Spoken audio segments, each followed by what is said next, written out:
Mr. Olabode Shomi joins us this morning. He's an energy consultant, and let's have a conversation on the new proposal by the federal government for the repair works on PH refineries. Thanks for joining us this morning, Mr. Shomi. First of all, when this news came, what came to your mind?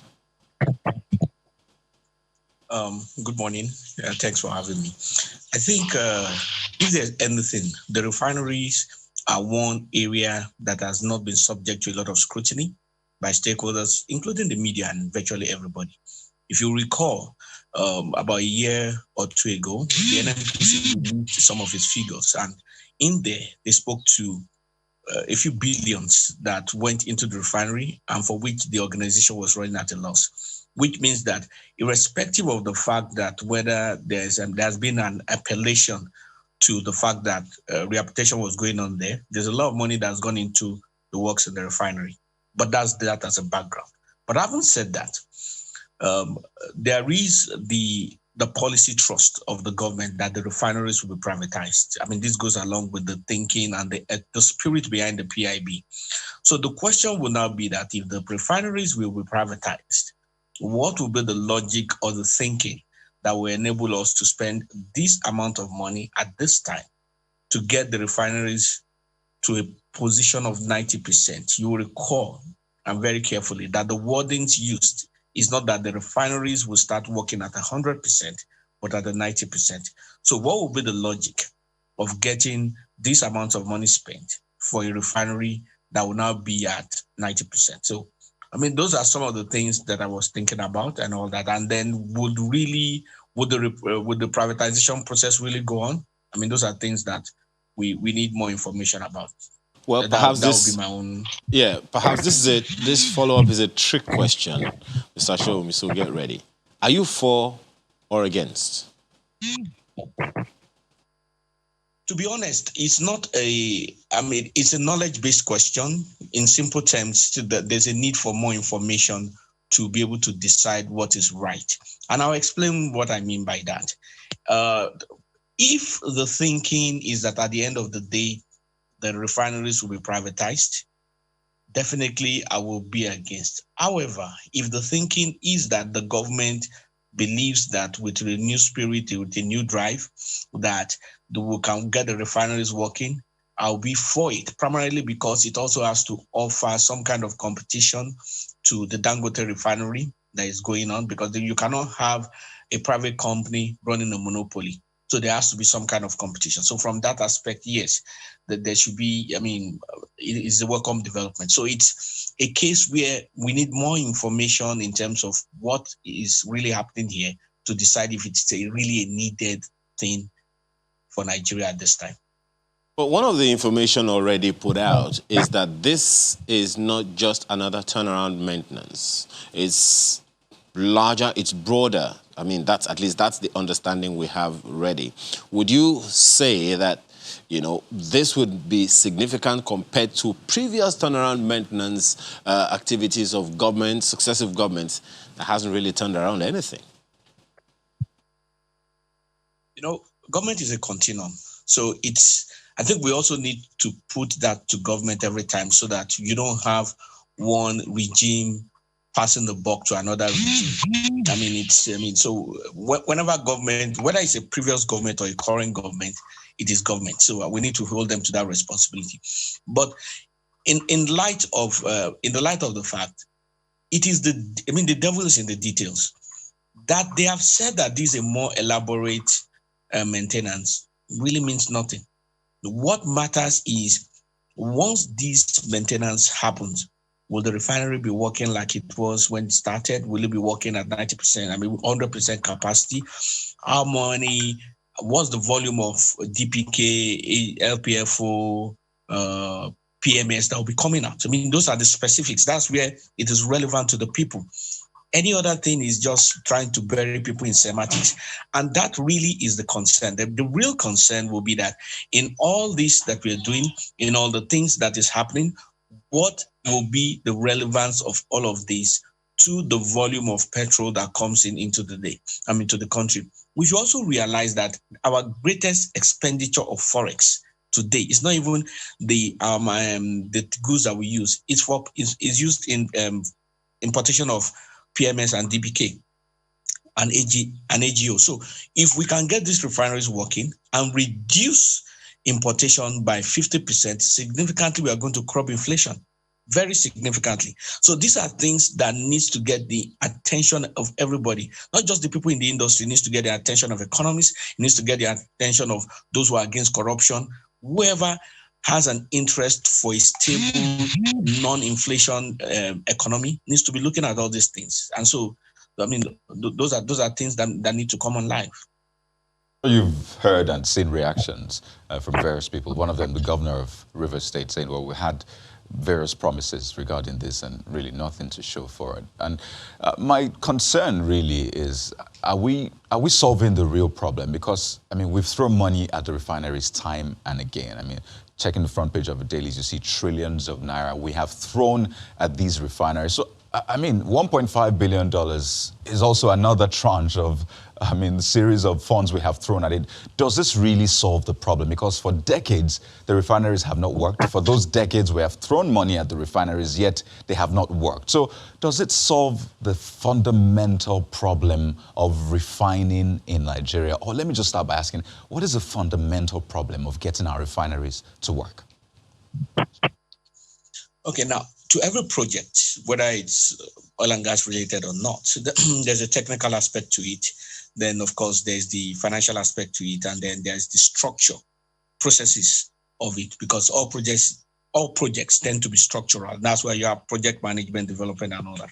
Now, with respect to the refineries, our problems are not technical. Nobody has said that we have issues with the refineries actually producing quality LPFO or quality PMS and all that. So they are not technical issues. The devil is in the fact, they're in the economics of it, they're in the finances. In other words, what is actually being spent and what. So there is a need for an audit process.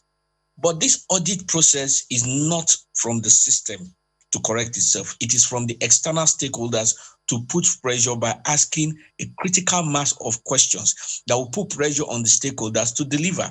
An example is in the power sector. One of the reasons why despite the many issues that bedevil the power sector is the fact that there's a critical mass of Nigerians that ask questions every day about the sector. And this puts pressures on stakeholders to ensure that certain progresses are made, irrespective of how difficult the issues are. The issues with the refineries are not as complicated as the power sector. What has happened is the fact that whatever information comes out to the public, nobody challenges it, nobody investigates it, nobody verifies it. We spend such an amount of money, nobody knows. So we are now in a case where we are having questions that, we are having comments from people that may be less than honest, and we are not putting enough pressure to interrogate and question the sources and the data from these figures. And that is why it looks like a recurring decimal. We need to look at the issues. I mean, whether...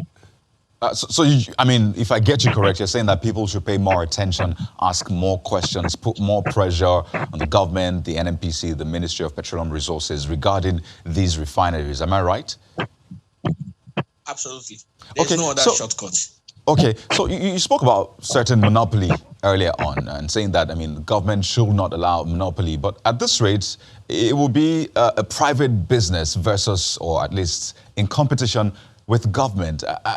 Isn't it meant to be all private driven such that the monopoly can be really broken? Because let's be honest, you can't have federal versus private, or at least in competition with private, and the private will not always be leaner and more effective, more innovative. So shouldn't the doors be open to more private participation instead? Absolutely. Absolutely. I mean, that's the ethos of the free market enterprise. I mean, one of the bedrocks of democracy is the free market enterprise. The world has tried all forms of government, theocracy, we've tried communism, and we found out over the centuries that democracy offers the best form of governance for human beings. And on the bedrock of democracy is the free market enterprise. So we need, if we want the nation to survive, if we want the structures of business to be lasting, to be productive, there must be a genuine free market enterprise. So the entry barriers into the refining sector needs to be lowered, and government needs to encourage players who lack capacity. So the bailout funds of government does not just have to go to big players; it can also go to small players. And if there's a need for help to get refineries started in this area, but it is important that there must be competition sufficient to what is needed by the environment, because the forces of entrepreneurship is started in the hearts and the minds of people, but it is supported by the environment and backed up by government so that the society can be productive. And these same principles need to be repeated within the downstream sector. And that is why it is important for the prosperity and the survival of Nigeria that people who are willing to get into those areas of business do get into the business. Okay. All right, well, Mr. Jomi, this is definitely a conversation that's literally just starting. I'm sure that in the next coming days, more will have to be said. But for now, we have to thank you very much for being a part of this conversation. Olabode Shome is an energy consultant. Thank you so much for your time and thoughts. Thank you. All right, so yeah, let's delve right into taking a look at some of the feedback. I think the first one comes from Yomi, so it'll just pop up on the screen, and then so that is Yomi's first tweet. He says, "Well, look, he says, Bani seems to be emotional in his submission. I beg to ask, has Delta State government established that ex-governor looted state funds? Did Ibori admit that the loot belongs to Delta State? Did Delta State join FG in the case with the UK government?" More questions than answers. I imagine he's also another counsel, social media counsel in this one. But, I mean, interesting question. This one from me, Oluwole Isaac. We must keep reminding ourselves that Nigeria is a federation made up of individual federating states. Delta money can't be used for any purpose without the approval of Delta House of Assembly. Even the governor cannot give such consent. It's called Federal Republic of Nigeria. That makes some sense, right? Also another council. Well, let's see if this is another council. Ayo says, I do not believe the Ibori loot should be returned to Delta State, but it should be used for projects only in Delta State by the federal government. Since there's a consensus that one way or another, it should go to Delta. So is federal government going to be executing a state government project? That would be interesting. What happens to Federation of Separation of Powers? Federal projects in Delta State? It still belongs to federal government. And it's still returning to Delta State. Well, Uja is talking about the drug case. He says, fighting drugs is very easy if we are sincere and serious about it. Disrupt and stifle supply, and you won't have a problem. If there's huge demand, you need both government and political will to disrupt the supply chain. Interesting. So one more.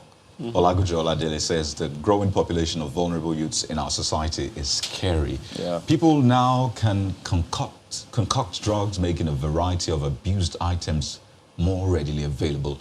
Drug addiction is complex because addicts think drug use is an effective coping mechanism to deal with issues. Now that's brilliantly put. I guess he answered your question. Yeah. Why drugs? Why people use drugs in the first place? And you know, sometimes I just wonder, we're old school because you need to see what happens. These things are developing so very fast. Even parents can't keep tabs on how these things happen. Schools are trying it.